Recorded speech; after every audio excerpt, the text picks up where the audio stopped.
La question de l'audit du fichier électoral continue d'alimenter les plateaux. Le consultant politique a fait comprendre lors du décryptage que les partis de la mouvance sollicités par le cadre de concertation ne sont pas obligés de répondre favorablement. Comment vous allez imposer à des gens qui ne revendiquent rien de venir s'associer à votre opération? Ça n'a aucun sens. Si l'opposition veut auditer et que le gouvernement l'a autorisé, mais que l'opposition ait audité, qu'ils aillent chercher des experts, qui trouvent le mécanisme, les TDR et qu'ils aillent auditer. Personne ne leur a dit non. Pourquoi auditer? C'est logique comme la décision en cours soit contrôlée. Et pourquoi pas faire l'audit? C'est un audit, ce n'est pas un contrôle banal. L'audit met en place un certain nombre d'outils, d'instruments. Et il faut savoir qu'est-ce qu'on audite. Puisque c'est une autorité administrative indépendante qui audite et qu'est-ce qu'on audite. Donc, c'est le logiciel qu'on audite, c'est l'ANIP elle-même qu'on audite, c'est le personnel de l'ANIP qu'on audite, c'est le mode d'extraction qu'on audite, c'est les algorithmes qu'on audite. On audite quoi? Alors, si c'est le fichier extrait n'est pas géré par l'ANIP. L'ANIP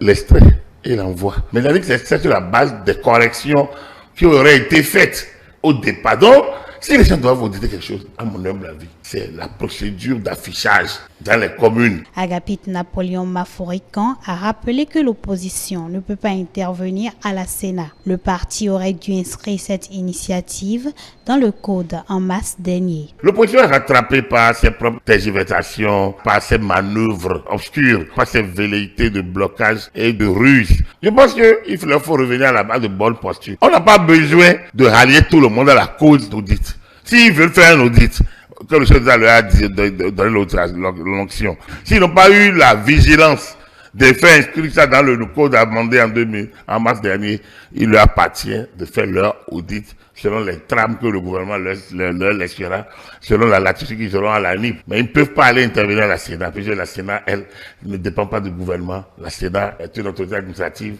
est une institution créée par la Constitution. La Sénat n'a pas à recevoir d'injonction du gouvernement. Par contre, l'ANIP peut, en matière donc de gestion de ça, et puis donc, ils peuvent faire tout ce qu'ils veulent au niveau de l'ANIP.